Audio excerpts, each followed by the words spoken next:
there's a lot of great head coaches out there. Yep. But head coaches do not run the team. Nope. No. When you win championships, It's your best players. it's your players that run the team. 100%.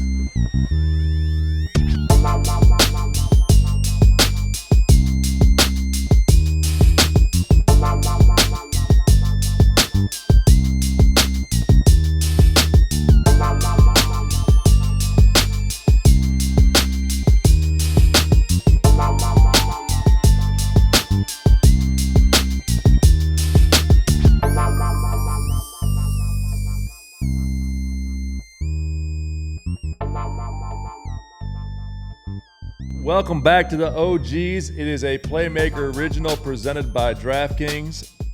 A Florida legend in the building.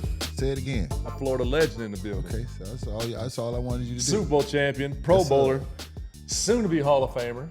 Damn right, soon to be 9th in all time in receptions. Ooh. You know what I'm saying? You get that little homework. Hey, real quick, before we get into some other stuff, but I want to touch on. So when you got eligible to be in the Hall of Fame, because it's coming, right? You've what does that look like? So 5 years removed? Yeah. So you're past that threshold. Last couple of years we've been close, right? Yeah.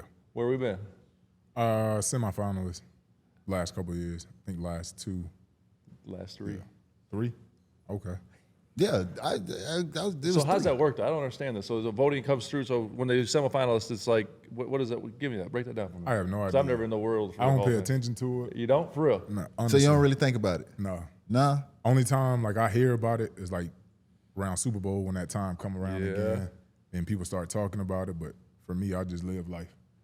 Bro, it's crazy that he say that because that's how I am. Like I don't think about the things that I accomplished. Yeah. I really don't. Like it's for me, it's like, what's next? That was fun. I enjoyed it. It was great. But that was in the past. Like I really don't look back at the things I accomplished. And people talk about that, and I say to myself, I'm always focused on looking forward. I'm always focused on what's next. I'm always focused on my family. I'm always focused on what's next. I don't really look back at the things I accomplished and really wallow and lay in that often, killer. You know what I'm saying? It's just, it is what it is. I got the memories in my head. You know what I'm saying? Yeah. All that shit where people take cameras and pictures and take away from the moment, everything, social media, and you can't even enjoy the moments no more. Like the moments are priceless being in those moments, but now everything is a picture, everything is a camera, everything is an accolade. I'm a little old school, man. It's a little throwback, killer. I'm like that right there, man. It was fun. Let's go old school. Pahokee, is that how I pronounce it? Pahokee? Yeah. Pahokee, Florida. Yep. Man, before we got on here, Say it again, killer. Pahokee. That sounds like some shit I grew up in. Pahokee, South Dakota. The football, like this rabbit chasing thing. This is real. I saw the video. It's real. It's legit. Yeah, man. Yeah, it's real. Yeah. Like I know. I ain't caught no motherfucking rabbit. But yeah, it's real. He said he gonna take me down there and catch rabbit. You know? I told him if he want to go, we can take him. Yeah, the rabbit. He ain't got a chance. No chance. He ain't got a chance. But no, all aside, because this was not just football, basketball, track, baseball too. Yeah. He played everything. So when he actually came to University of Florida, when he took his visit, we'll get into that later. But when he took his visit to University of Florida, everybody knew the was coming. Like everybody knew it. Anquan Boldin, okay, was Anquan supposedly a quarterback, but he was an athlete, so he played everything. But everybody knew he was on campus when he came to University of Florida. That's how great he was in sports. Hey, talk about growing up there though. Talk about Pahokee. So yeah, for us it's a small town. Everybody know everybody. Like I said, we known for growing sugar cane and raising football players. Now, correct me if I'm wrong. The sugarcane fields is where you chase the rabbits. Yeah. Is that where you? So they have what we call like when they about to harvest the cane, they burn it. So they ended up burning it, and like That when chase they the burn rabbits out. The rabbits come out. And So you like catch if you coming home from school, you'll see a field burning. Yeah. And like dudes just you throw your backpacks down. Hey, This is so great. So you wherever the field burning at, that's where you going to. So growing up, football was your number one sport, or Nah, did you kind of actually- fall into football because you played a little bit of everything? So growing up, honestly, we didn't have like organized football when I grew up.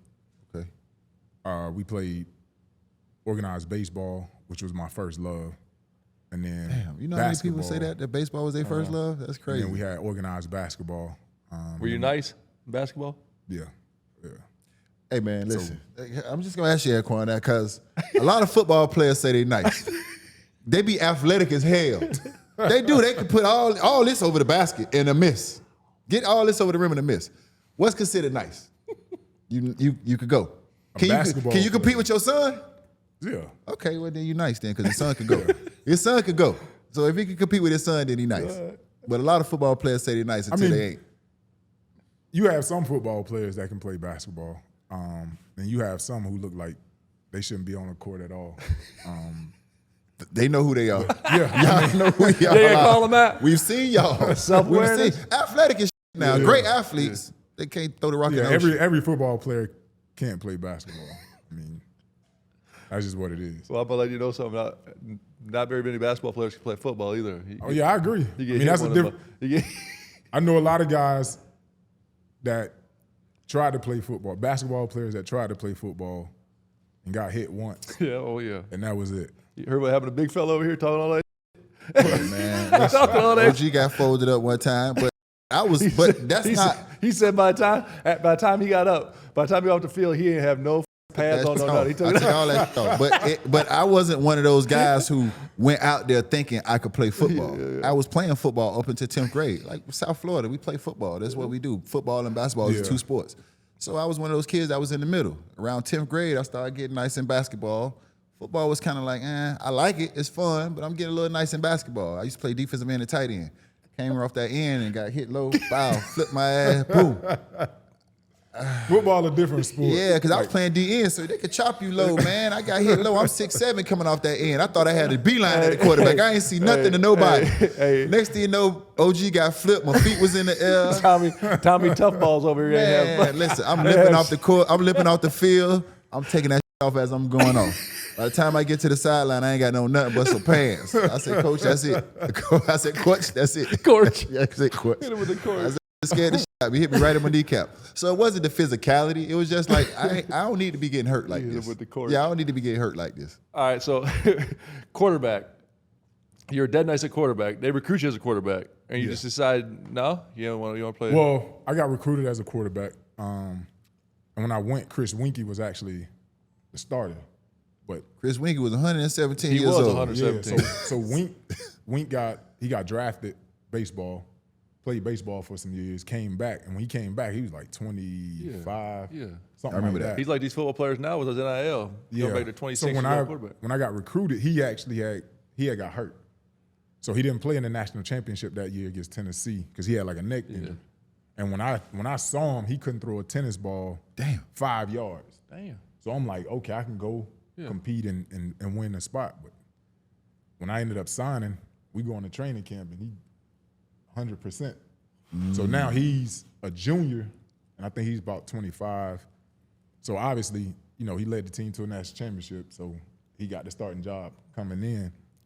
And they had Marcus Outson, who was the backup, and then they had like JJ. But I found myself watching practice. Like it was probably about 3 days, 4 days in the training camp. I'm watching practice. I'm not taking reps, and I'm not used to watching practice. I mean, I started varsity, you know what I'm saying, as a freshman. Yeah. So I'm here, I'm watching practice. I'm like, man, this ain't cool. Like, I was like, man, I'm about to go holler at Coach right quick. So after practice, I go up and talk to Coach Boldin. I'm like, Coach, man, like, I'm not cool with just watching practice. Like, I want to play. Yeah. He was like, well, we recruited you to be a quarterback. And you trying to switch already? I'm like, yeah. I was like, man, I don't care about that. I was that's some Pahokee. Yeah. I was like, I'm just trying to get on the field. Like, I'm not used to this. He was like, have you talked to your parents about it? Because I know, they really wanted you to play quarterback too. I was like, I talked to my dad. He was like, whatever I want to do is cool. So he was like, all right, we'll allow you to switch.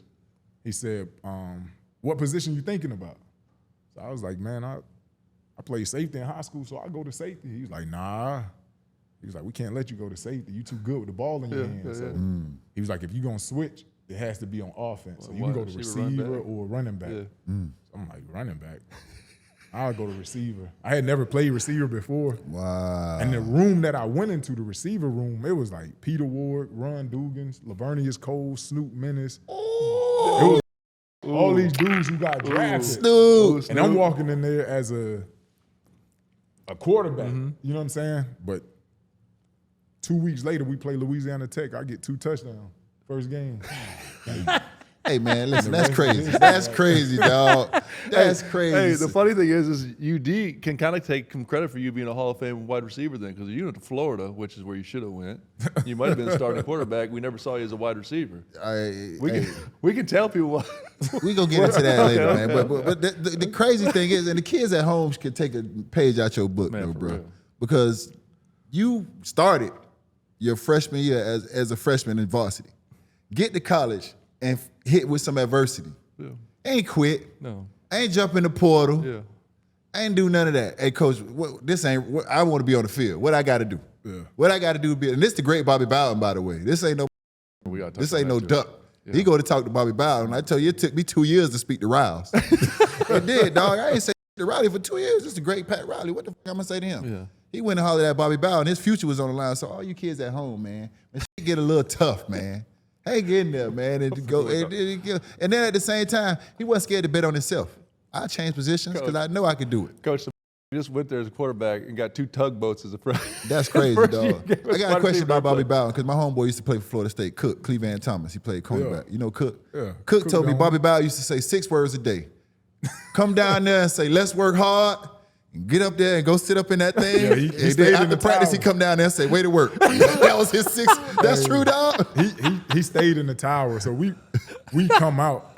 But he actually, like, he took a lot of notes. Yeah. So we had the 2 practice fields, and his tower was like in between the 2 practice fields.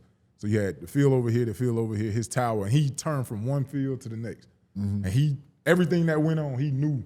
And he had his notepad, he had his pen, and he's taking notes the whole time. So, like, he was the eye in the sky.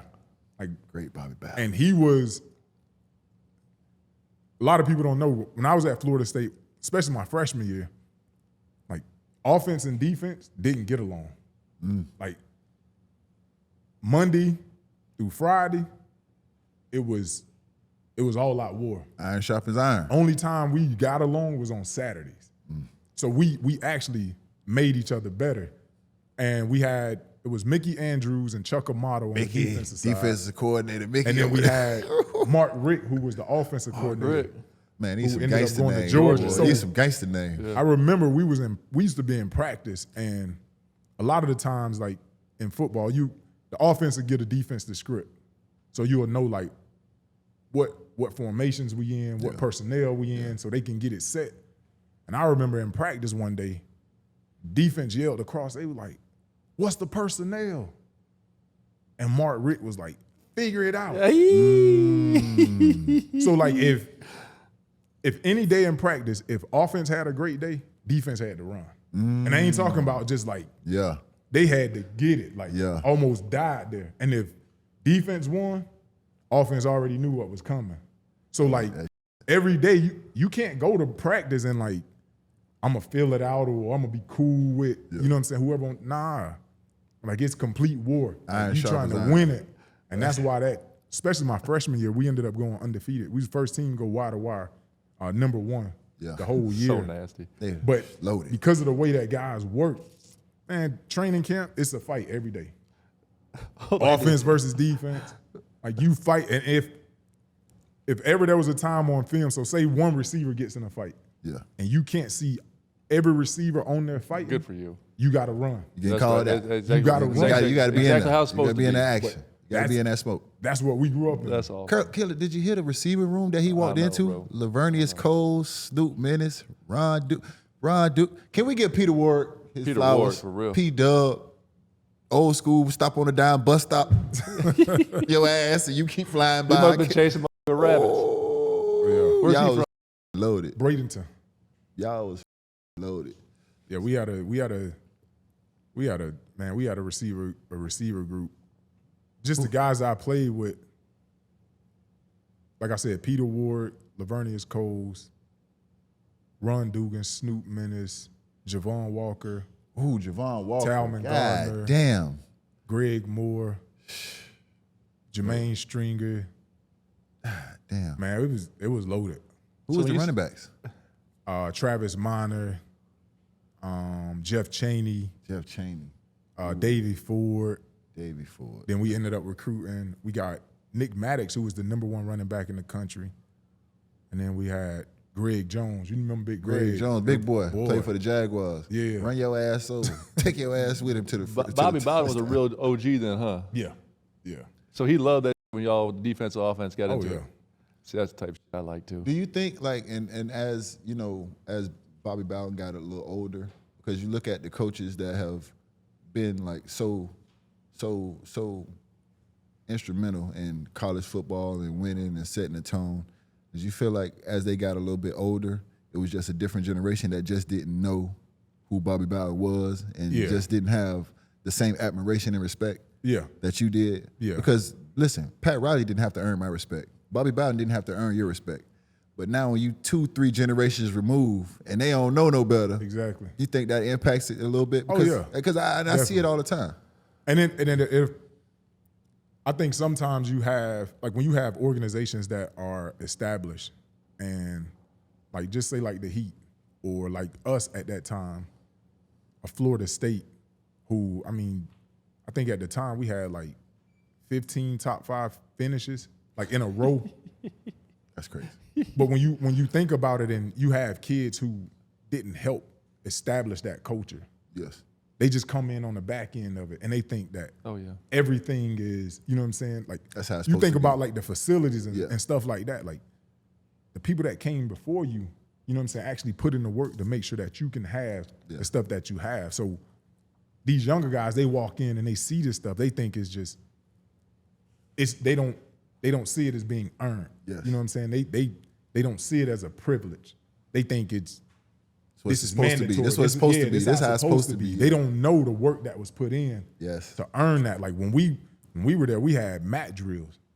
And like we used to actually have coaches come in from other D1 schools and watch us do mat drills. Because they wanted to see why was Florida State so good? Why were they top 5 finishers in 15 years in a row? And like at one point we were the only team doing mat drills. What is that? So mat drills is our winter conditioning. So just think for an hour plus straight conditioning. And what they used to do, like this is old school. They used to turn up the heat and turn off the water.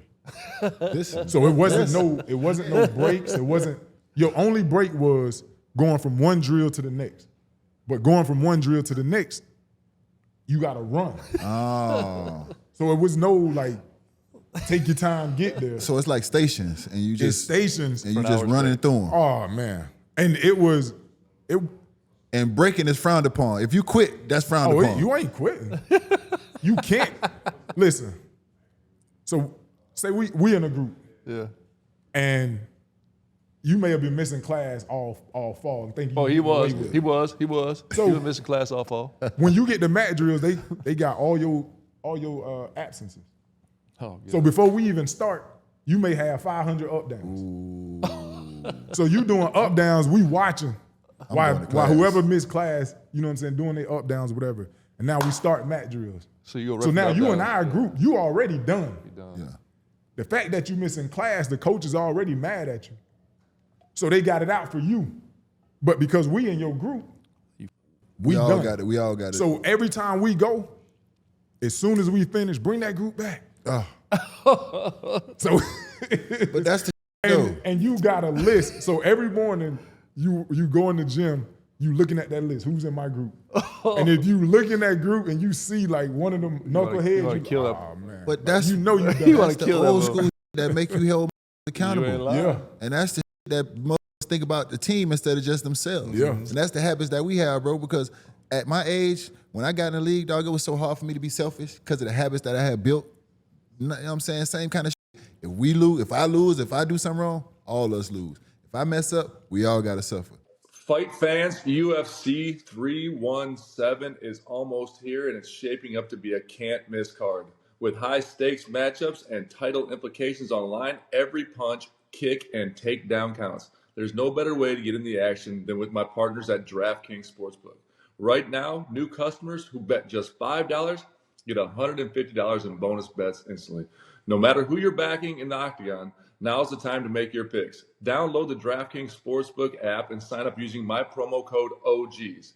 The crown is yours. Stay in on the action and use your $150 in bonus bets on DraftKings same-game parlays for a shot at an even bigger payout. Combine multiple bets together from the same game. Love the thrill of live betting? DraftKings has got you covered. Bet live in-progress games right as they happen, making watching the game that much more exciting. If sports betting is not yet available in your state, don't worry. You can still join in on all the fun with DraftKings Pick 6 and have the shot to win cash prizes. Download the DraftKings Sportsbook app now. New customers use my promo code OGs and bet just $5 on any wager and get $150 in bonus bets instantly.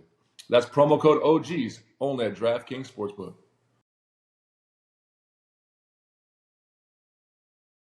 For the thousands in attendance and the millions around the world, Man, listen, man. it is boxing on DraftKings. Is this boxing or is this just beating up old people? What is we doing here? Coach, I don't know, Coach. But on June 28th, Jake Paul Jake takes Paul, on. I got to take a drink to Jake Paul. You are amazing, by the way. I tell you, it's fucking impressive. You get beat out of senior citizens. What's he doing? Beating out of senior citizens. Well, on June 28th, Jake Paul's putting his 11-1 record on the line versus Julio Cesar Chavez Jr., who is now sitting at 54-6. Julio Cesar Chavez. His daddy was a GOAT. I don't know what the son got. Yeah. I don't know what the son got. Yeah. Daddy was a bad mother. He was. Obviously, Jake is a huge favorite in this fight. Sitting at minus 700. For people at home, that is expensive to lay. Plus 475 gets intriguing, especially with 60 fights under your belt. Yeah, professional fights. 54 Could you imagine? Could you imagine 54 and 6 with 34 KOs now. Could you imagine how many unprofessional fights are on there? Actually, with Pops being who he is, he probably didn't fight too much outside the ring. He's 54 and 6 with 34 KOs now. So he's been fighting his whole life. 39 years old. That's a little old. 39 years old. That's a little old. So, UD, with that being said, Jake Paul laying 700 freaking points. Which one are you taking, Coach? Are you taking the chance of you see what bothers the 39-year-old winning you? No, listen. This is what bothers me. As we look up here, it says he is the son of former 3-division world champion of boxing, Julio Cesar When you're talking about your dad Jr. at 39 is tough. Yeah, but why he ain't got no Accolades? Okay, well, he did. Okay, he held a WBC middleweight title in 2011 to 2012. So he legit. He put them paws on your ass, huh? Mm-hmm. Just a little old. You're a little old. Clearly, what weight are we fighting at here, though? Julio, because his dad was a middleweight. Hey, listen, man. I'm inclined to say Julio Cesar Chavez Jr. just because the motherfucker got the blood of a goat. Mm-hmm. Like this there's nothing like a little goat blood. Yeah, nothing like a little goat blood. And he's legit. He's 54 and 6 with 34 KOs. And listen, and when you're saying that you're getting great value here, and Coach. he's 39 years old. Well, see, then I go back to the fact that I thought Mike Tyson was gonna kill him too, because of Mike Tyson's track record and what he was able to do, and it just don't translate when you get a little older. Mm-hmm. Mm-hmm. I don't know, dog. Who you got, Kelly? You go first on this one. I mean, listen. I'm probably gonna just. I think Jake Paul wins the fight. I'm probably gonna lay the $100 to win $475, because laying $700 to win $100. That just seems a little crazy. That math ain't math. And it's one touch. Think. Yeah, that math ain't math. We put the paws on that guy in Florida, and you put him on his back. So you're just going with what's the best bet. At this point, that's what these line makers do. They force you to, like, if you sat there and said, "Do I think Jake Paul's gonna win this fight?" I said, "Yes." Am I gonna lay $700 to win 100? Probably not. So for you people at home, I'm going with the money. Who you got?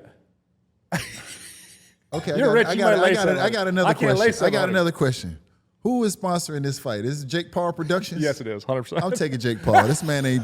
This man had, like, you remember what Mickey told Rocky? Yeah. And Rocky too, when Clubber Lang came and showed up to the say, hey woman, why don't you come up with a real man? I'll show you how to be a real man. And Rocky was like, I want to fight this guy. And Mickey told him behind the scenes, they was handpicked.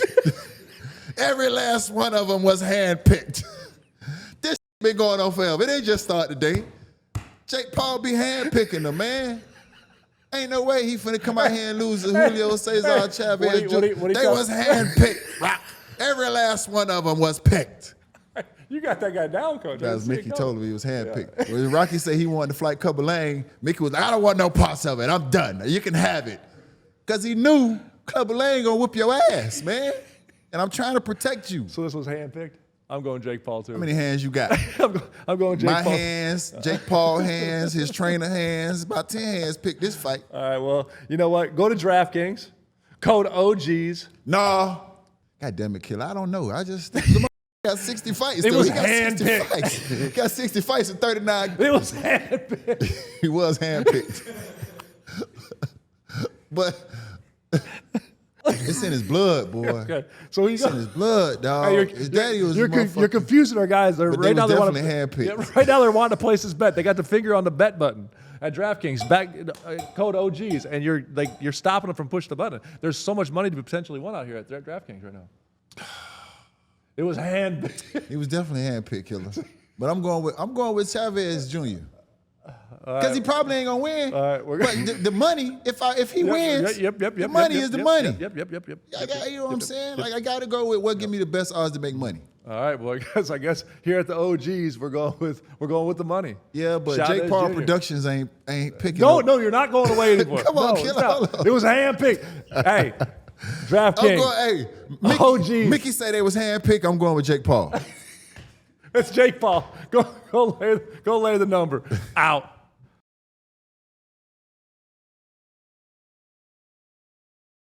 Yeah. Tell me about the state of Florida and football in the state of Florida. Why? Because it was a time where the state of Florida dominated college football. Dominated. Oh, it's Florida State. Yeah, it's Florida State. Well, Florida. I think.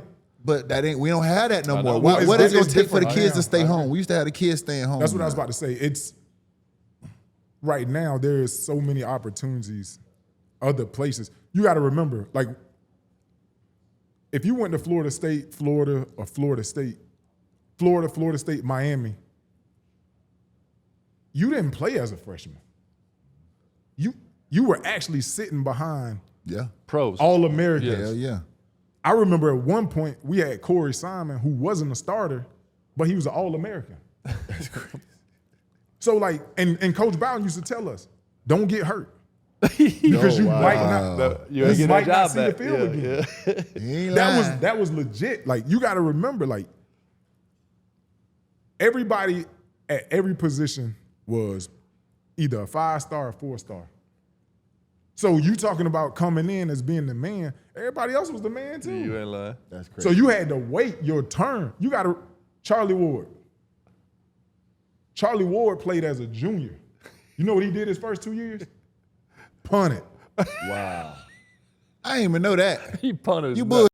No, look it up. Charlie Ward was punting? Charlie Ward Man, punted. ain't nobody know that. You heard it here on OGs, man. Charlie Ward punted?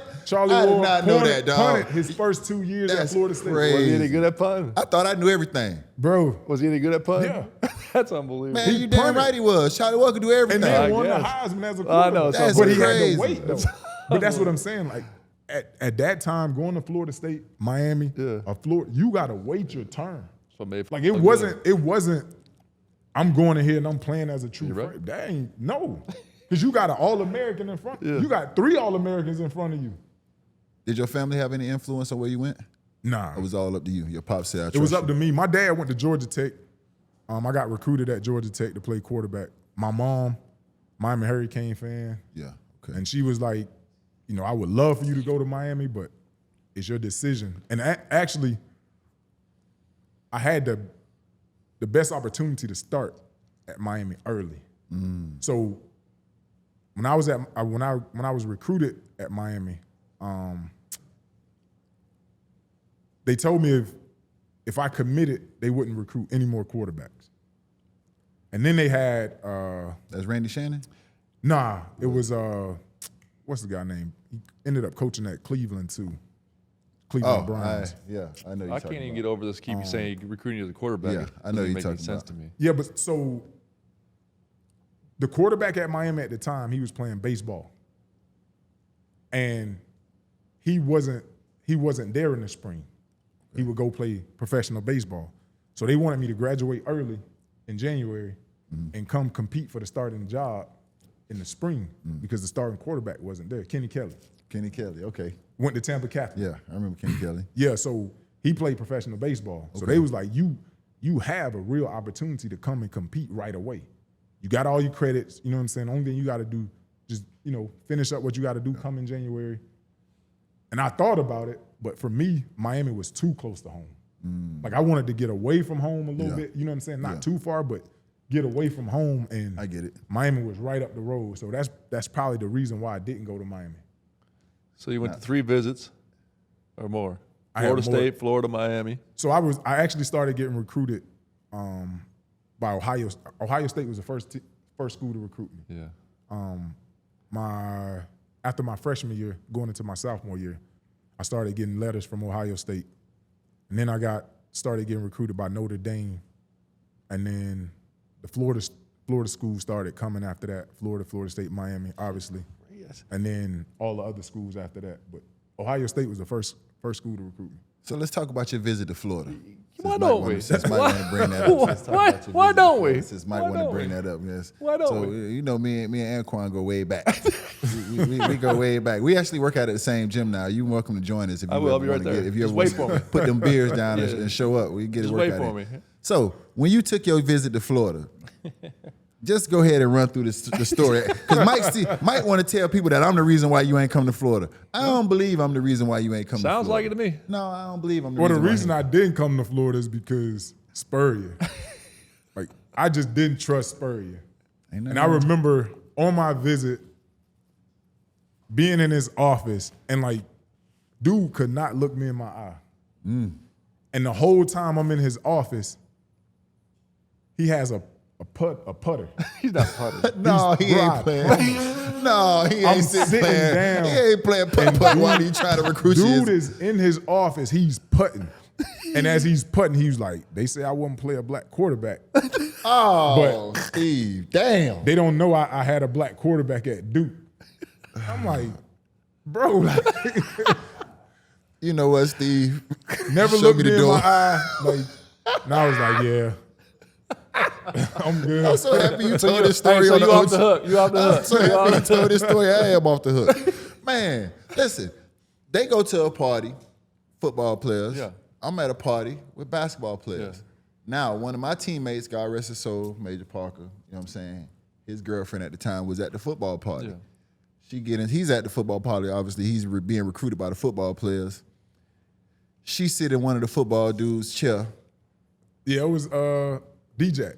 She Daryl sit in- Jackson. sit in So we D-Jack. were actually D-Jack played in the league too for a little while. D-Jack played at Seattle. I actually played against D-Jack, and so they both went to Tampa Catholic. Yes. D-Jack and Kenny Kelly. I played against them my sophomore year in high school. They were seniors, and I think D-Jack had just broke the national record like for receiving, and then Kenny Kelly was like the top quarterback. I know DJ was nice. I didn't know he he broke was I didn't nice, know he bro. broke the record. So That's what's I up. played against them my sophomore year. So we ended up beating them in the playoffs and knocking them out. So when I go to Florida on my visit, He's your host, basically, then, huh? yeah, so they were he was one of the hosts. Yeah. So we're at D-Jack's crib.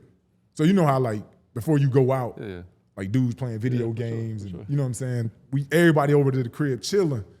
So D-Jack sitting down, he's playing the game, and he gets up to use the bathroom. And then this girl like sits in his seat. So when he comes back, he was like, yo, let me get my seat. So she was like, nah, like, he was like, what? Like, you in my crib? At his Like, crib. yeah, like, you in my crib? Like, so they started going back and forth. D-Jack ended up smacking the chick. So we didn't know that it was Major's girl who he smacked. So I guess she ended up leaving, her and her homegirls, they ended up leaving, and a little bit later, we go out. Yeah. So we go to this club, and like the basketball team's already at the spot. Enter UD. Yeah, so D ain't we had come nothing to do in, with and this we now. not even 10 minutes in the club, football team and the basketball team started fighting. And we recruits, we like, man, what's going on? Like, bro, they tripping. Like, Man. so they clear the whole club out. We outside just chilling like, man, what just happened? Like, so. Man, listen, she calls Major, crying, hysterical. You know, automatically when your woman call hysterical, you already on, I gotta protect my woman mode. So he already in protect his woman mode. So she give him the story. So we get to the club that night, and I already know what time it is. It's 130 of them. We ain't got but 12 of us. So we got to be efficient. So they approached us and they going back and forth. So I'm standing there with Major, and you know, D-Jack come up and he got Kenyatta Walker. Yep. You know what I'm saying? Shout out Kenyatta. Ain't no more beef. That's over with. We was kids. So he feel like with Kenyatta, man. So they going back and forth. Major going back and forth with D-Jack, and then Kenyatta talking, and then me and Kenyatta start having some words. But immediately I'm looking at how many they got, and I'm looking at how many we got. And I'm saying the math ain't mathing. Now, I ain't go to school for much, but I know how to count. Yeah. So I say we got to make the move if it's gonna happen, because if they jump on us first, we gonna get our asses whooped. So yeah, I was the first one to throw the punch, and it went on from there. And I ain't go to jail, and a couple people did. It's on them, but yeah, I threw the first punch. I admit that I did throw the first punch. I'm surprised you didn't call the muscle in. Who was the muscle? Me. But what you talking about? Who? Killer, you was in the gym. Killer, you was in the gym shooting. We talking about Killer, who the you was muscle? in the gym shooting. You was, and listen, it's funny that you said that, because Steve Spurrier called Billy Donovan and said, I don't care what you do, but keep them away from all my guys. I was starting to say, Spurrier, I'll whoop your ass too. Okay, so we got it out. By the way, Spurrier let you off the hook, because I'd love to see him in a Gator uniform. I would have loved to see him in a Gator uniform too. Listen, I didn't know that was going to, you know, well, the man was putting, saying he ain't never recruited a black quarterback. That's what blew it. That's what I'm saying. Ain't nobody asked you to go down that Glory Road hole. Ain't nobody asked you that. Ain't nobody asked you that, Steve. That's where you blew it at. Listen, anytime you invite a black person over and they say I don't invite black people over, but that lets us know right there, you ain't used to having black people over, Steve. Like, that's where he blew it at. It had nothing to do with me at all. It was when you said that. You never told me that when you invited me to your house in South Dakota. No, I didn't. Yeah, you know, I had another black guy here a week ago, so you ain't the only one. I would have never with you again. That would have been the beginning and the end of me and your relationship. And I would have never been back to South Dakota. That's crazy as hell to say something like that. Yeah. That's one of those things where people don't know. That's kind of rude. Hey, Until you tell them that shit is rude. That was rude. Who'd I have over last week? Hey, I had another black guy over last week, Killer, so you ain't the first one. Just know I like black people. Get the fuck out of here. You can't say that. You can't say that. Good thing that happened back in like the 2000s early, because if you say that shit right now today, your ass is canceled. It's over. Yeah, your ass is canceled. You can't say that. Yeah, he'd be putted home. Yeah, man, that's ridiculous, man. So now you get drafted, second round. That shit had a chip on your shoulder, because I know me being undrafted, I still got a chip today. I still know who got drafted and when I didn't. Tell me about that, how that felt. I felt like I thought it was disrespectful. I mean, everybody think they're supposed to get drafted high. And I remember like going to the combine, and then you have like your meetings with different teams or whatever. And I remember being in I actually went in a meeting with Detroit, and the GM at the time, he asked me, he said, we have Charles Rogers and we have you. He said, why would we draft you before we drafted Charles? Charles Rogers from Michigan State? Yeah, receiver. God rest his soul. Yep. Yeah. And I told him, I said, like, not being cocky or anything, I said, I'm just better. That's right. Stand on it. Like, I ain't, that. no disrespect to him or whatever. No, he's a great talent, but I'm just better. So he was like, you really think that, huh? I was like, of course. Fast forward, they drafted Charles Rogers, I think with like the number 2 pick. And I got drafted by Arizona with the 54th pick. And here's the crazy part. So, like, I got drafted by Arizona, but I was actually the 3rd pick for Arizona. What? Oh, wow. Arizona had the 16th and the 17th pick. Who did that? Or the 17th and the 18th. So they picked a receiver, Brian Johnson, with the 17th pick out of Penn State. and they picked Calvin Pace, a Calvin, DN Calvin Pace from okay. Wake Forest. Yes. And I knew Calvin, Yeah. you know what I'm saying? Because we played against each other. Florida State, Wake Forest, same, ACC or whatever. So I'm coming to camp with a chip. Like, they really don't know, like, you know what I'm saying? Yeah. So we go into training camp, and obviously as a rookie, you start at the bottom, but like, we had mini camps, and I remember going back home, and I told my cousin, I was like, man, I'm gonna be starting. Like, when we start the fall, he was like, man, whatever. He was like, this the league. This ain't college. Yeah. I was like, all right, bet. So we get to preseason, and I remember my coach, like, I'm going with the starters in practice. Yeah. But when we get to like the game, like, he's not letting me play. Yeah. So I'm like, bro, what's going on? Like, and I said something to him. So I'm like, Coach, it was Coach Macklin. Well, you don't play that shit. You go, So I'm like, you gonna say what you got to say to the Yeah, I love it. But I'm like, Coach, man, like, what's going on? Like, I'm running with the ones and stuff in practice, you know what I'm saying? But like, we get to preseason, like, I ain't getting no burn. Like, what's good? He was like, just be patient, I got you. So I'm like, it ain't registering to me. Yeah. During this, the kid, the wide receiver was picked 16. Was he playing the preseason games? Yeah, BJ was playing because he was a first round pick. So like, obviously as a GM, you gonna get thrown in the mix you're early. gonna have every opportunity to be successful. Yeah. You know what I'm saying? Like, I was just curious because so yeah, he was actually getting burns. So I'm like, all right. So I'm just, waiting it out or whatever. So, only thing they really had me doing that preseason was returning punts. So I'm returning punts, making plays, but still I'm like, man, I ain't really getting burns like that. So I didn't really play that much in the preseason.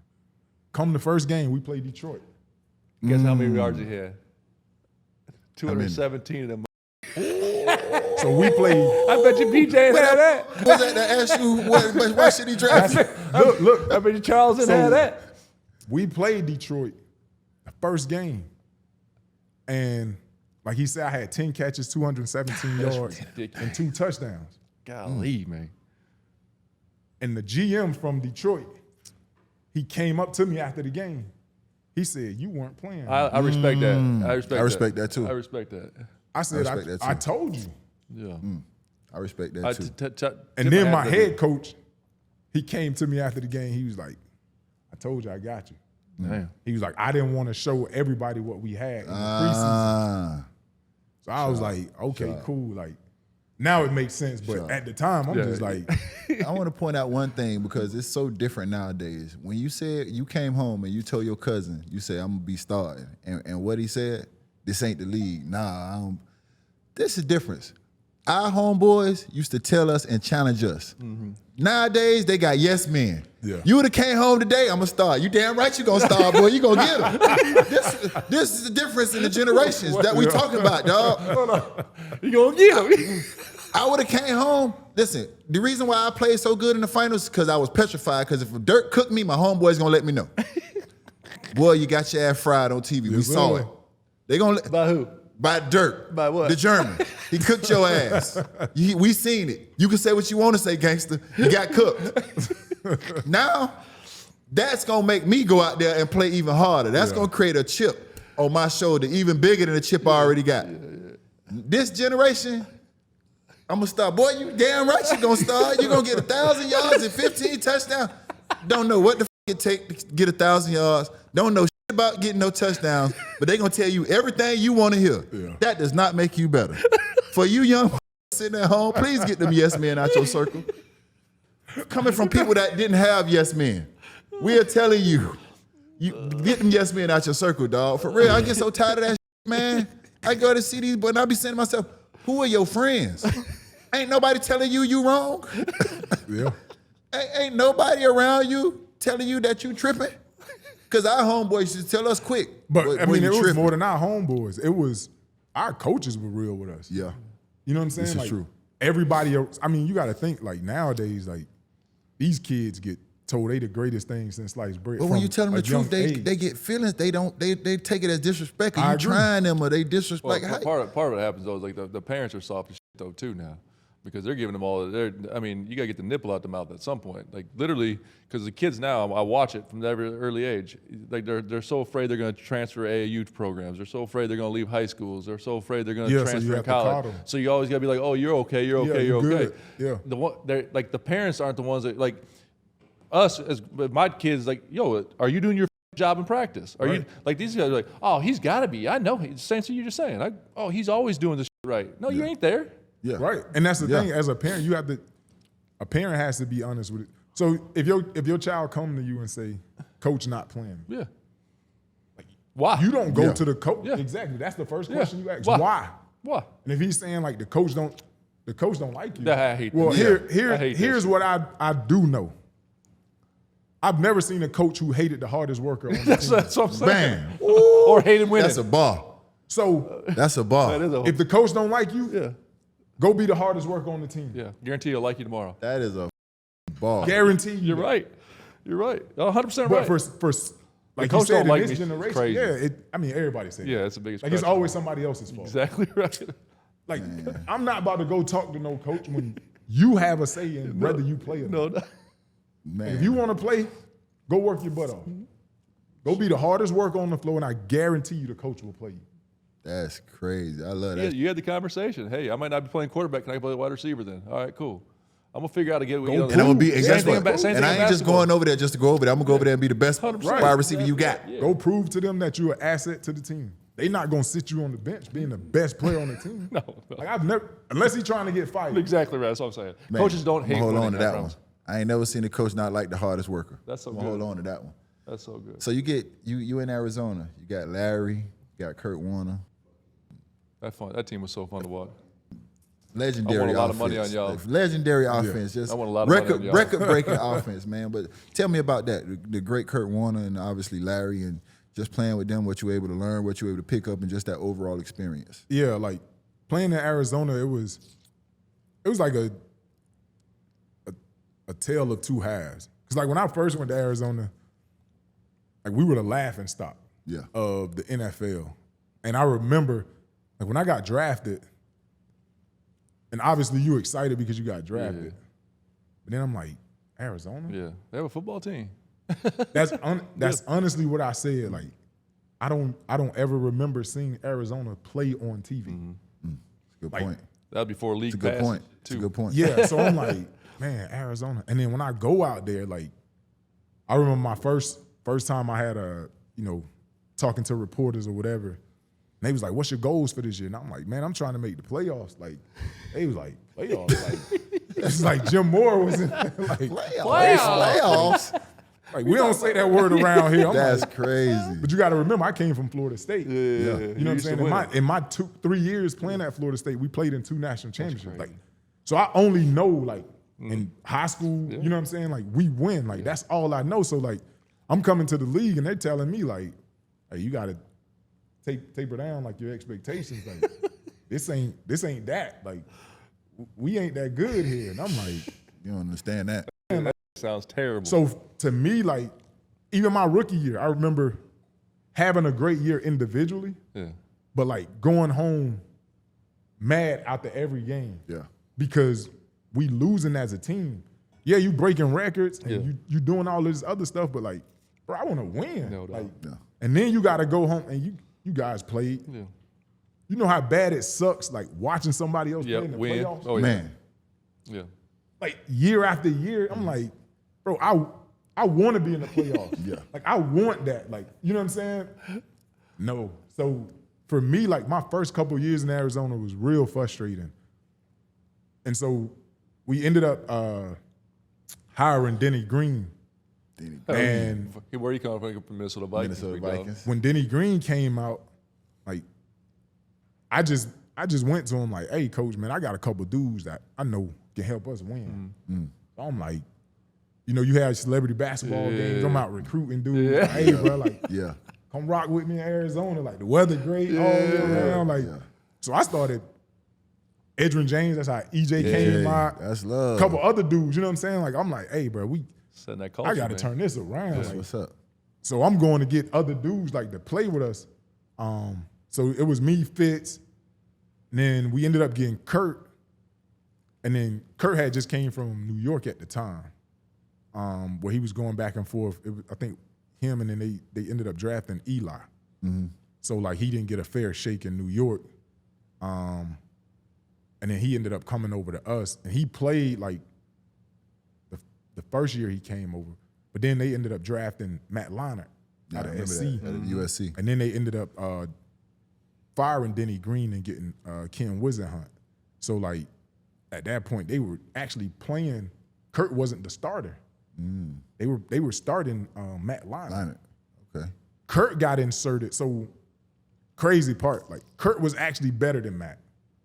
I mean, obviously. Yeah. But because they drafted Matt in the first round, he was a top 10 pick. Yep. They were playing Matt. And then like it'd come a certain point in the game where we would try to get the offense going. So they had packages for Kurt. So they would bring Kurt in, you know what I'm saying, to give the offense a spark or whatever. And then, you know, they'll bring Matt back in. That's tough. And we were like, man, come on. Like, that's tough. as receivers, man, put Kurt in. Let us rock. You know what I'm saying? Yeah, and that's then tough. Matt ended up getting hurt. He, dude hit him, came off the edge on a blitz, and ended up fracturing his collarbone. So when Kurt got in, we like, not that we want Matt to get hurt, but we like, bro, we I know trying what to time it win, is. fam. Like, I know what time it is. Kurt got in, we rolling. I think with Kurt, 3 years in a row, we ended up leading the league in like passing. Yeah. So No, far. You know what I'm Kurt saying? wanted So, let that thing fly. Yeah. Let it fly. Let it fly, damn it. Let me ask you a question, because you talked about going out recruiting guys, and this is one thing that is real easy in basketball. It's real easy to recruit guys, and it's real easy to have a connected locker room because it's only like 15, 16, maybe 17 of us. How hard is it in a football locker room with 100 and some guys? How many guys? It's on the roster? 53, like It's 53. on the But final then you roster. got practice squad, Yeah. and you got. So, So how it's- hard is it to have a connected group and do this receivers hang the receivers, or because I know one thing about sports. Yeah, you can have the coaches and you can have the X's and O's, but you got to put them dudes in the locker room, because when you feel like you playing with your brother as opposed to just a teammate, Right. you going a whole another extra yard that you might not have went for that teammate that you punching that 9 to 5 for your brother that you going to war with. So I think in football, it's a little more difficult, obviously, than basketball, because you have a lot more moving pieces, and you have salary cap. You know what I'm saying? Like, so for us, it's we can go try to get, you know what I'm saying, whoever it is that we want to come in and rock with us, but do they fit in the salary cap? You know what I'm saying? And are they the type of player that's going to benefit? Because you can go get a dude who's good, and y'all know, like, every dude that's good is not good for the locker room. Yes, exactly. You can go get somebody who's you know what I'm saying, a beast on the field, like he'll tear your locker room up. Tear this shit up. You know what I'm saying? So like, you got to be careful. And I think a lot of times, like, GMs, they look at just the talent. Yeah. And they don't understand like how a locker room works. There's one guy in the locker room who you cannot remove from the locker room. In every sport, In every sport. And if you remove that point. one guy from the locker room, I agree with that. it's gonna tear the whole That's a locker great room point, apart. dog. You see it That's all a the great time. point. And That's they a great don't point. but they don't get that. No, 100%. And they think it's that there's a lot of great head coaches out there. Yep. But head coaches do not run the team. No. When you win championships, It's your best players. It's Or your one players players. that run the 100%, team. 100%. Yes. Yep. all of the championship teams that I've been on have actually been run by players. Absolutely. That's beautiful. Like, and I'm no disrespect, I've had some great coaches. But if a coach has to coach every day, You get a bad team. your team ain't gonna be that good. You know that, Mike. You remember there was times in the game, and his greatest sport was there were times in the game where Braun would be like, "Don't even look over there. Yeah, Don't look at him." and we're not doing that. Yeah, we can't. He can't help us. There was times in the when I played in Baltimore, there was time where we not doing that. Yeah. When I was in Arizona, I remember when Wizard Hunt first came. So it was me, Fitz, Kurt, and then we had my homeboy Steve Breston. So me, Fitz, and Steve all went over 1,000 yards one year. And then there was another year where me and Three Fitz, receivers? Yeah. Damn. There was another year that me and Fitz went over 1,400 yards. By the way, So- today that'd have been like even more Because Yeah. that was you're right. that was like an outlier Yeah, back that was then. back then. Yeah, you're right. So- That's crazy back then. I remember when Wiz and Hunt came, like me, Fitz, and Kurt, we were already established. And then they came and they tried to change some stuff that we were doing, like in the offense or whatever. And we were like, bro, we're not doing that. See, that's the other stuff that drives me crazy. This working. Why are we changing that? Right? Was There's not- we- that around the first of all, time we just go to the analytics Super started Bowl. coming into play? Was it the analytics? No, it wasn't thing? so much of that. It was just where he was, they were used to doing a certain thing. And that's how, coaches are. Like, that's the way they did things. To me, But- that drives me so crazy. Even in basketball, coaching is not a system; it's personnel. I agree. Right? Like you can have the best system in the world if it doesn't fit your personnel, you're not like if you like you take playoff basketball for example right now. You have to make those adjustments based on your personnel, but you already have like you can be the best system. D'Antoni, right? Yes. Awesome basketball coach. But you go put him in a certain team, you can't keep running that same system. Exactly. Now you got to be able to, you got to change, you got to pivot, you got to move. You got to coach your personnel. You don't coach a system. Yeah. That's what I'm saying. Like when I watch y'all play, like y'all were so dynamic offensively to even hear that sounds crazy to me. Yeah, that's crazy. Why I would knew you they were think about it? dynamic. Was that right after the Super Bowl stuff, or when was that? That was right before the Super Bowl. Okay. And so what happened? So talk to me about that. So again, we buck. We're not doing that. like, bro, like this is how we do things here. Like either you get on board or you know what I'm saying? So they came in, they met with us or whatever, like, okay, you know what I'm saying? We'll blend it like bro, we gonna do what we do regardless. Yeah. Like The offense ain't been the problem. yeah. And that was That's what I'm that was saying. actually what we told Yeah, them. the offense ain't Go been the worry about problem. the defense. Yeah, bro. the We offense put up ain't been the points. problem. You know what I'm saying? Like there were just certain times where we just knew we were going to have to outscore the next team. Yeah. Like, hey, bro, like we would say it in the huddle. Hey, bro, like we got to score every time you touch the ball. Like, and that's legit. But when I got to Baltimore, it was different. Like the team was built different. It was run the ball and defense. Yeah. You know what I'm saying? Like, and that was the culture in Baltimore. Now you add in a playmaker who can, you know what I'm saying, make plays when you need them. Like you ain't got to throw me the ball 10 times a game. Yeah. Yeah. Because I want to go hit somebody. Yeah. I want to go, you know what I'm saying? Like all of that. But like when it comes down to it, you need a clutch third down. Yeah. You need a touch, whatever it is. Okay, The real let's shit. rock. I'm here. Talk about that Super Bowl run with the Baltimore Ravens and how you brought them up. That was crazy. A lot of people don't know it was a lot of drama going on that year. Really? Oh yeah. We got into it with the coach again. Some vets in the locker room.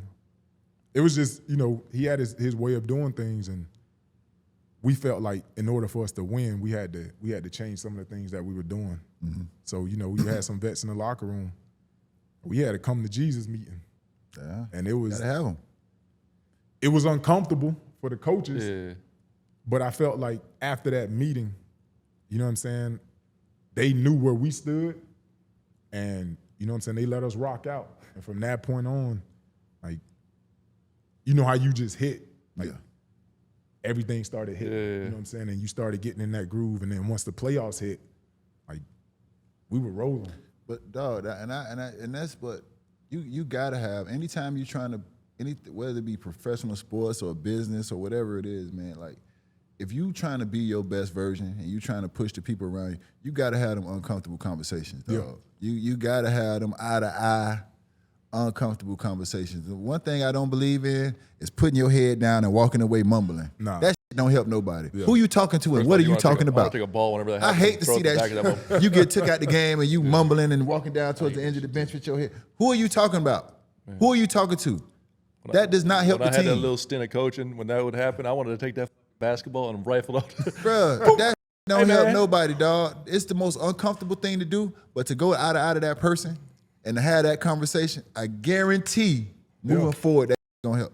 And I you- guarantee. Especially if no one It's takes a- it personal. It's not a personal Yeah, attack. but you also respect. That's what I'm respect, saying, You know yeah. what I'm saying? Whoever it is Yes, that's across from absolutely. you, if they can have that conversation, even if we don't. Hey, bro, I see where you coming from, but I don't agree with it. Yeah. Yes. You know what I'm saying? Like, I can live with that. Yes. But you go and say this to that person, and then this. Yeah. Well, I can't with you. That's what causes it. I locker room. So agree. you know what I'm saying? I think you have to be open and honest. No You know what I'm doubt. saying? Hey, bro, like we grown men. And both people got to walk away from not taking it personal. Like Exactly. like our boy James Jones used to always say, "Don't take this personal, just take it with you. Yeah, exactly. That was great. Don't take it personally, just take it with you. Chip did used to say that. That's a good one, man. I forgot about that. Don't take it personal, just take it with you. Talk to me about the legendary, because I don't know if it was a broken face or broken jaw. I remember it when you was playing, and I remember I'm tough as shit, but boy, I ain't break my face, jaw. I don't know. I'm going to have to sit this one out, coach. I'm going to have to sit this one out. Tell me about that, man, and just playing with it and how that happened and all that, how you came back so fast. We were in New York. We were playing the Jets. So we actually stayed in D.C. because we had 2 East Coast trips. So instead of going back to Arizona, we played Washington in D.C. and we stayed there during the week. So we practiced there during the week, and then we took the train up to New York, played the Jets that next Sunday. So we Took the whole team on a train? Yeah. That's crazy. They just bought out the train. Yeah. It was actually cool. Yeah. So we go to New York. It was actually a high scoring game. That was when Brett Favre was in New York. He was with the Jets. He was playing quarterback for the Jets.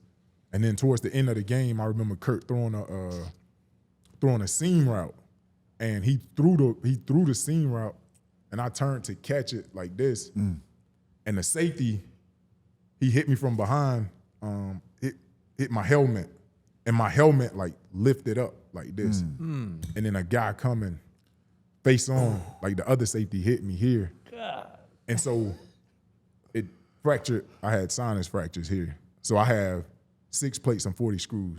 So I got 3 plates. You have what? 6 plates, 40 screws. Yeah. So I got God 3 damn, plates, dog. 20 Now on I this know side. why you walked off that motherfucking football Damn, field. dog. Shit ain't for everybody. 6 plates and 40 screws, dog. Yeah, so Come I on, got man. 3 on this side, 20 screws, 3 on this side, 20 screws. I don't take my glasses off So, often. Woo. And how long did you sit out? I missed 2 games. These now would have missed 2 years. So I had I went to the doctor and I feel bad every so I went to the doctor. I went to the doctor. I had surgery or whatever. And the doctor told me I was gonna be out for the rest of the year because it was a hockey player who had just had the same injury. And he was done for the year. So they was like, yeah, you done for the year, whatever. I'm like, nah, I ain't done. So he was like, well, we'll see how you progress, how your healing goes or whatever. And I remember I came home, I'm at the crib, and I was like Kanye after that car. Yeah. So my face was swollen, and then my junk was wired shut. They had a wire shut? Yeah, it was wired shut. So I had to eat like smoothies. So it was like Kanye. Yeah, like for real. Like my face was puffy. I had like a black eye, like black eyes, and then like it was wired shut. So like the only thing I can eat was like smoothies or like, you know what I'm saying, soft food or whatever. You drink beer with Killer. You ain't lying. You can drink beer with that motherfucker all day. I got you, I'm though. sure you can drink beer with that motherfucker I all tend to day. drink beer out of a straw, but I'd have done it. So I remember being in the house, and this is when AJ was young then. And I used to play with AJ all the time, whatever. And I remember one day we was playing, it was probably like 2 days after the surgery. We was playing in the couch, and I got him, and he just headbutted me. Oh, boom. That shit hurt so bad. I dropped him. Yeah, I was gonna say you had to drop him. And like you know, like somebody hit you right here, you like tears just tears. So I got my head down. He's like, "Dad, you okay?" I'm like, "Give me a second." Yeah, no, I'm up. So, yeah, I was messed up. And then like, so I sat in the house like 2 days, and then that 3rd day I got up. And mind you, I'm not taking medication. Like I don't take medication. So I'm sitting in the house the 3rd day, and I'm bored. And I go upstairs, I change my clothes. And then my wife's like, "What are you doing?" So I said, "Man, I'm about to go to the facility and work out." She was like, "You about to do what?" So I was like, "I'm about to go to the facility and work out." She was like, "Why would you be trying to work out?" I said, "Because I'm going to play in a couple weeks." She was like, "Man, the man just told you he's done for the year." So I was like, "Man, I'm about to go work out." So my wife knows, like, if I say a certain thing, like a certain way, like just leave him alone. Yeah. So she's like, "All right, whatever." Yeah. So, and I timed it because the team usually goes on the field like 10:15.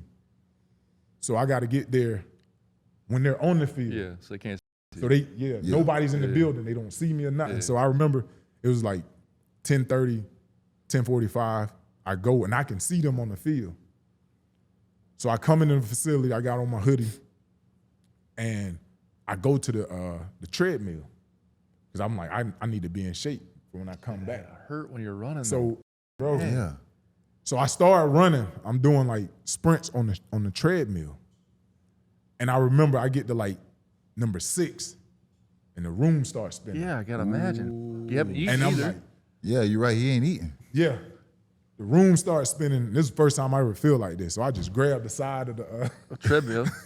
treadmill and I take a knee. Oh my I'm God. like, man, what am I doing? What are you doing? You're a So I was psychopath. like, all right, I left, went home, came back the next day. God. So I was like, shoot, I'm finna see if I can get the 10 today. So the next day I was able to get the 10.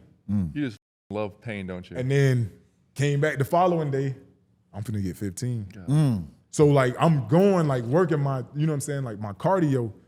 And I remember going back to the doctor, he was like, man, you healing up fast. He was like, you might have a chance to play this year. I was like, oh, I'm gonna play. Like, because for me, that was the best start we had to that year. Like that year, that was the best start we had since I had been there. And like my whole mindset was like, we had never been to the playoffs. Yeah. Bro, we getting to the playoffs. Yeah. So I was like, I gotta come back to make sure. And so we had two games and then we had an off week. And then I remember we going to Carolina. And Josh McCown, who he was actually in Arizona with me my first 2 years. And at that point, you know how you be on the injury report. You know what I'm saying? Like doubtful, Yeah. probable. Yeah. And NFL loves to do that shit, by yeah. the way. So he ended up coming to the hotel and he saw me. He was like, bro, you're not trying to play, are you? I was like, yeah. He was like, are you serious? And then he looked at my wife. She was like, so the next day we go out, Carolina, 2 touchdowns. But so I told the coach, I want to get the ball early so I can get contact and just get it out the way. Yeah, you gotta get hit. He said, all right, cool. Gave me a reverse. So I come around on the reverse, boom, hit the sideline about 30 yards. I see 2 dudes. I just barrel into them. Boom. See how I feel. Like, I'm good. Let's go. I say there's all the respect in the world. You're a sick, No, that's tough. and I That's absolutely gangster. love it. That's gangster. I wouldn't do it now. Go. You had six plates and 40 that screws. motherfucker think I can do anything, And missed but 2 that one- games. We got guys missing NBA playoff games with a Yeah. sprained ankle right now, bro. I think I can do anything, but that one I don't know. Man. On a scale of 1 to 10, the pain. Oh, the pain gets worse like at night because like everybody goes to sleep, you know what I'm saying? And like only thing you got to concentrate on is the pain. Yeah, the ain't nothing pain. else going on. And that Like shit I just said, be I don't- throbbing too, don't it? Yeah, I don't take pain medication, so like you said, you just Oh my God. you feel a heartbeat in That's your what face. I'm saying. Just like, when you're on that treadmill, I felt it in my Yeah, own just Yeah. bouncing. face. That's crazy. I can't even ask this next question, but I have to ask it. Like, who's the toughest DB you ever faced? I mean, I mean, give me the toughest DB you ever faced, though, for real. Toughest DB. Yeah. Like when you knew you lined up against, like, okay, it's gonna be a Man. party today. There's a lot of good DBs, but I think for me, honestly, I never saw me like going against DBs. It was more me going against system. defensive coordinators. Yeah. Like defensive coordinators trying to That take makes you a out ton of of the sense, game. by the way. Because I remember my rookie year coming out, and I forget what team we were playing, but they had a linebacker in front of me with a cornerback like 5 yards behind him, and then a safety over top. wow. And they was They're like, taking away everything. They take away the short. They take away the middle. yeah, because take they away felt the like long. in our passing game, like you were the passing game. So if we take you out of the game, then we got a chance. But it was okay, figure it out. Do you think, based on that answer, and I don't know if this makes any sense to you, but based on that answer, do you think growing up playing quarterback helped you figure out them things? Oh yeah, most definitely. Because you had to look at the field completely different as a quarterback. That's a great question As a- from a as a- non-football player. What you mean? That's a great question from a non-football player. That's a great question, Oh, Killer. I had a Hey, geezer. listen, man. You don't speak this language, killer. We from Florida. We do this down here. Even though I ain't make it past my 10th grade year. Hey, y'all come Even down though I got flipped in the 10th grade and Pahokee, quit. South Dakota, and watch me chase these rabbits. I got flipped in the 10th grade and quit. But yeah, we do this down here. But you definitely have to look at the field differently because of that, right? You see football different. Yeah. So like, That frustrate you with other quarterbacks sometimes though? Like, yo, you don't see this? yeah, it does. When you're a quarterback, you have to see the game. You have to see the game from like the big picture. Yep. So like as a quarterback, you have to know what everybody is doing. As a receiver or just a position, you have to know what you are doing. But when I say you have to know what everybody is doing from a quarterback standpoint, I'm not just talking about everybody on your team. Yeah. I'm talking about everybody on the field, Yeah. period. So you have to know, like when I was playing quarterback, we used to have to call out front. So you have to know what front the defense is in, the defensive line is in. You have to know what protection your offense is in. You know what I'm saying? So like if we call scat protection, you only got 5 men in the protection. You know what I'm saying? So now if we got a 6 guy coming, I got to be aware of that. You know what I'm saying? Because if this 6 guy come, and it can be, if one of the 3 come, I'm hot. You know what I'm saying? So like all of this stuff is going through your mind, like, you know what I'm saying, as you're playing. Like, so like from a quarterback standpoint, you got to know what everybody is doing. You have to know what the defense is doing. And the thing I tell people about the NFL, whatever you see a defense lined up in, you can guarantee that's not going to be smoke and mirrors. Yeah. Wow. Because they gon' disguise they have everything. to, Wow. Yeah. Otherwise, they're too good. They'll pick that Wow. apart. Yeah. So you have to see this stuff on the fly. And this like So when you sit there, Omaha, you're basically reading. yeah, You're so buying some time. when he's saying like Omaha, he's trying to get them. to switch out of something. Yeah. Show me what defense you're gonna be in. And if you got a veteran defense, like when I was in Baltimore, we played if we played Peyton Manning, you don't set your defense until it's like 5 seconds on that On clock. play clock. Wow. Because now he doesn't have enough time. Yeah, we're talking real quarterback stuff over here. Yeah, hey, no. Because now he doesn't have enough time to change the play, get to another play. So now he just, whatever he's running, he's running. Yeah.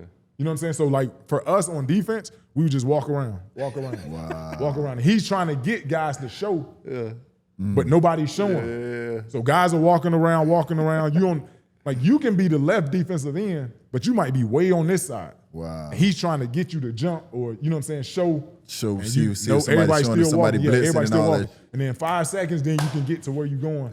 And you still might have like Ed Reed at the line of scrimmage, but it's cover 2. And when the ball snaps, he's deep half. Man, listen. You know what I'm saying? So like, Ed Reed was all of I was that about stuff, it happens like on the fly and it's split-second decisions. I went to training camp with the Bears a few years ago, and I had the opportunity to watch. And I also went with the Dolphins, but I had the opportunity to be in those rooms and those meetings.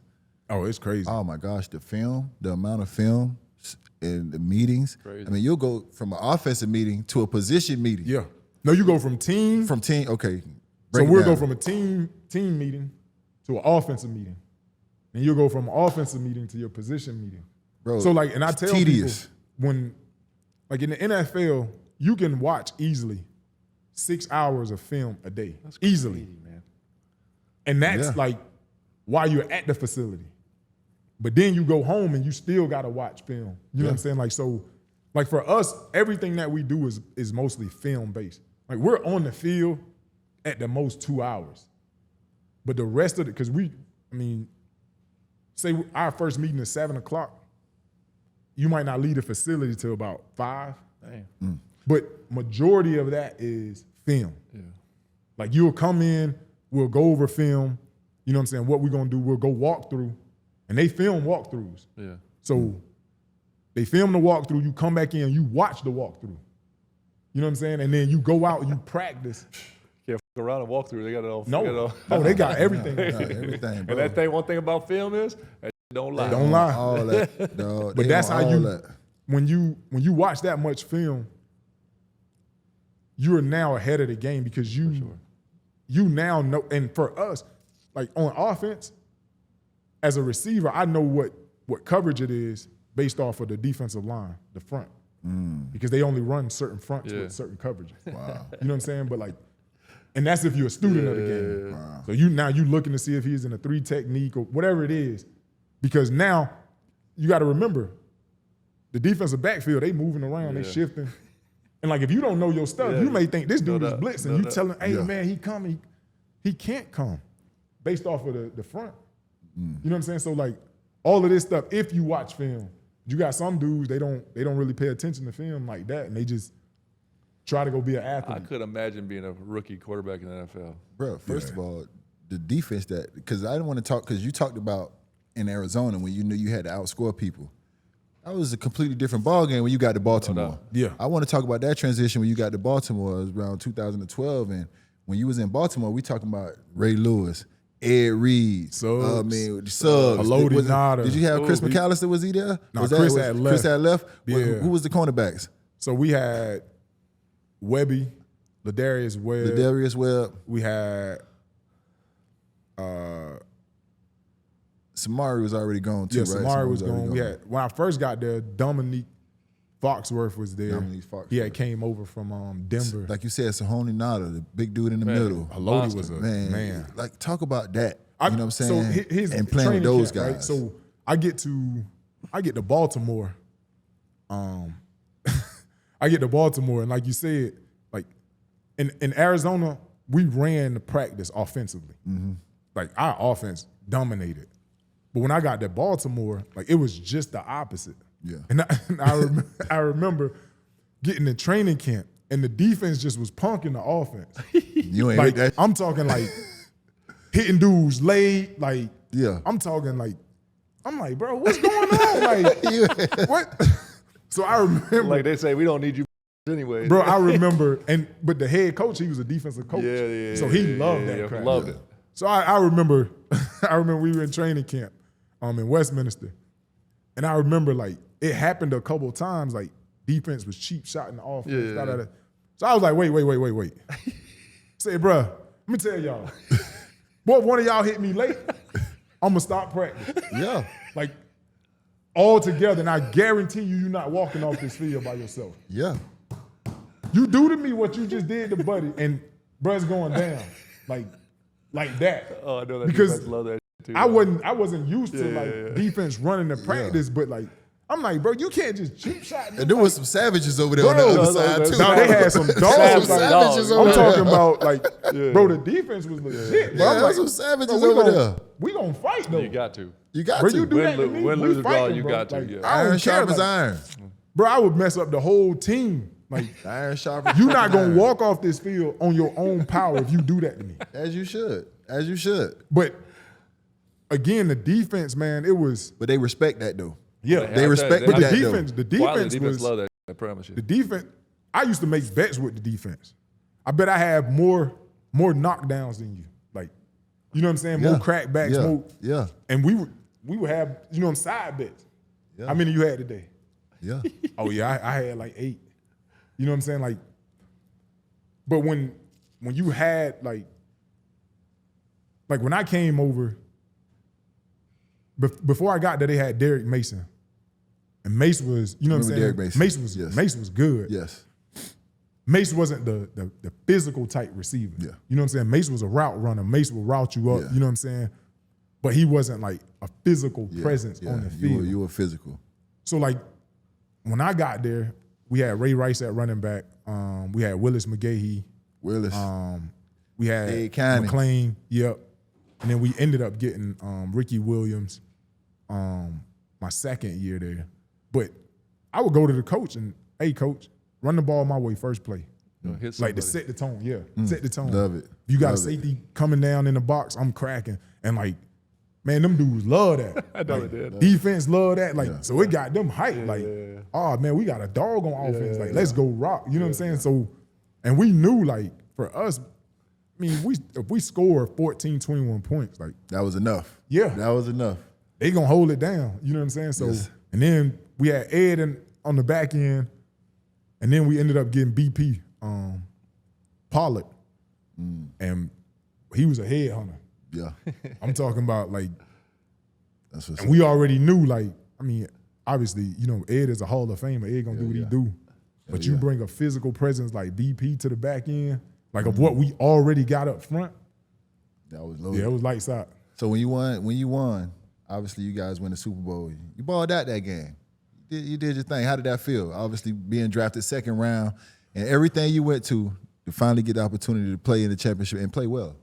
Well, for me, it was actually my second Super Bowl. Oh, second. Okay. Because in Arizona,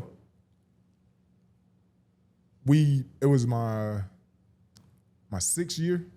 It was the first time we made the playoffs. Yes. But that was the year that we made it to the Super Bowl. Yes. So we made it to the Super Bowl, and we ended up losing to Pittsburgh on the last play. That was the San Antonio Holmes catch? Yeah. That was San Antonio Holmes catch. On the last play. He's a Florida guy too, is he? San Antonio Holmes from from Belgrade. Florida? Okay, San Antonio Holmes. Shout out Florida.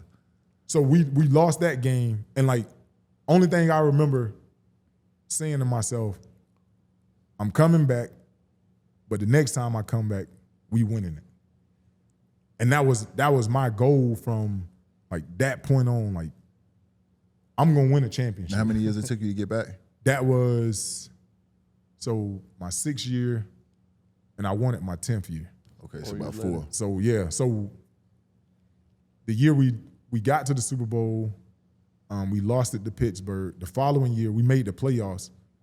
We lost to the Saints, who ended up winning the Super Bowl. And then we made the playoffs my first year in Baltimore. The second year, we made it to the AFC Championship, and we missed the field goal to tie it in New England. And then we came back the same year, same exact game against New England, and we smashed them. Like, See how you remember all the ones you lost? yeah. You can go. You can run through the ones you lost like it wasn't nothing. Yeah. You can run through the ones you lost. But they had you on the sideline saying we ain't losing this game. yeah, Was that because you had lost before? You was like, yeah. ain't no way in hell Yeah. I ain't getting it done this time. yeah. That's what's up. That's what's up. You remember that. My dog, Killer? Because man, I appreciate because he went to the the 49ers. You know what I'm saying? My brother a 49ers fan, so I got to ask him. Yeah, I don't even know how to. You're from Miami, by the way. This from Miami, Liberty City. He's a 49ers fan. I don't even understand it. So real quick, how was the run with the 49ers? My brother going to be mad. It was dope. My first year, we actually made it to the NFC Championship, and we should have won it. We played Seattle, and Seattle ended up going to Super Bowl and smashing Denver. It was a blowout. And we were hot because our teams were so similar. Like, the team that I was on in San Francisco and the team in Seattle, that was pretty much like our rivalry at that time. And we had Navarro, who ended up recovering a fumble on the 1-yard line. And he tore his ACL same play, but they didn't give us the fumble recovery. And that's what ended up costing us the game. But my time in San Fran was dope. And it was crazy because I played against San Fran in the Super Bowl. Like, when I was in Baltimore. That's what we Yes. call the Harbaugh. Yeah. Yes.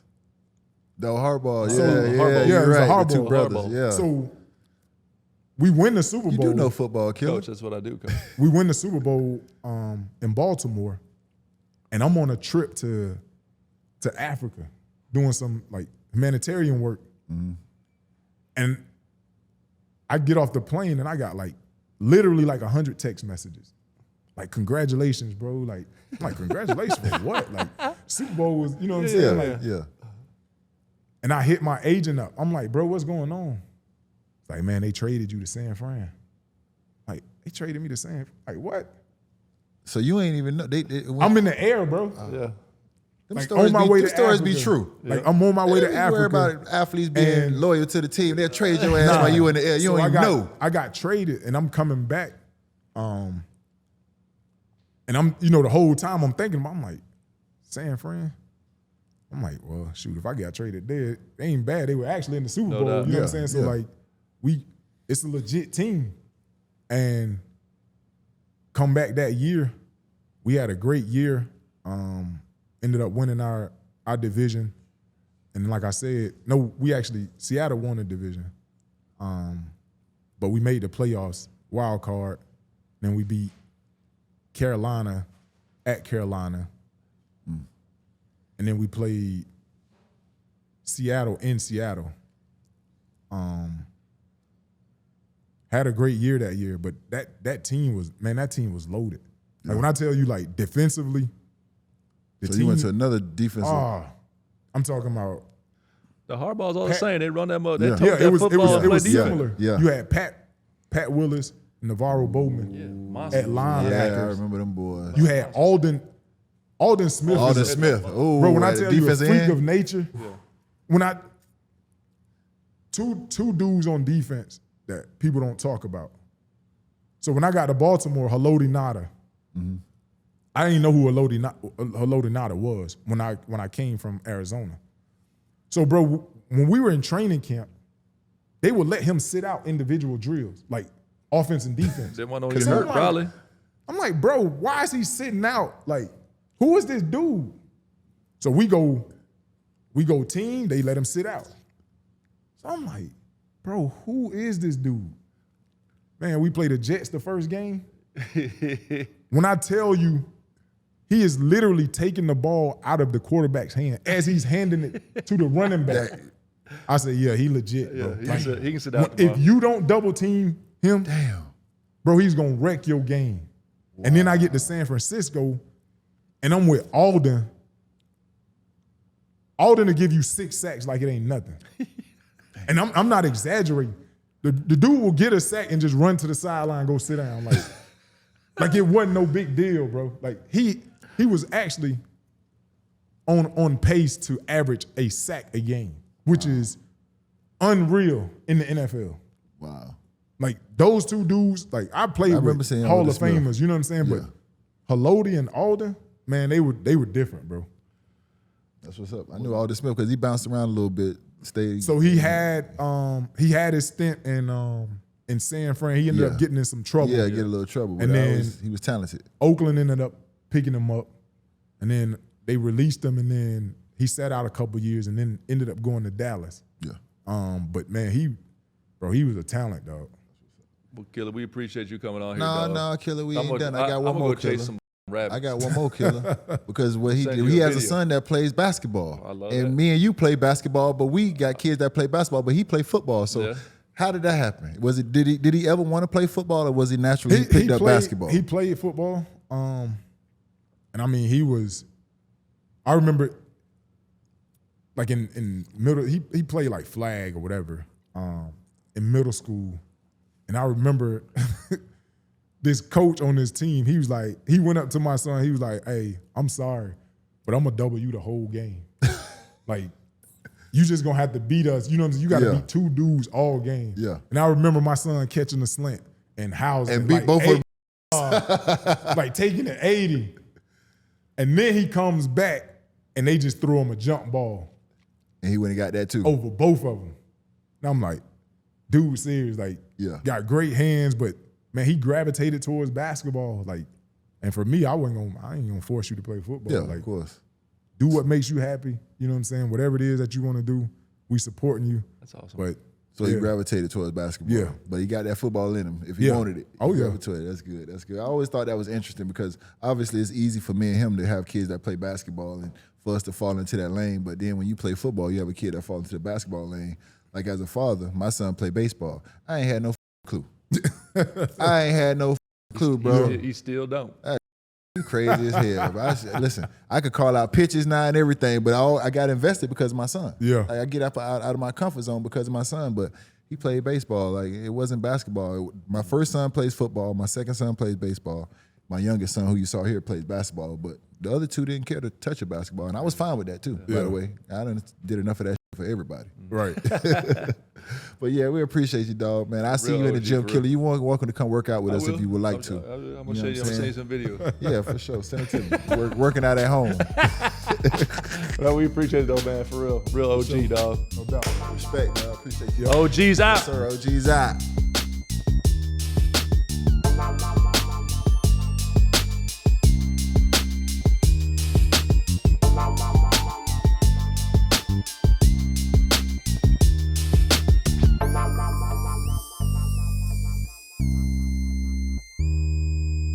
Wow.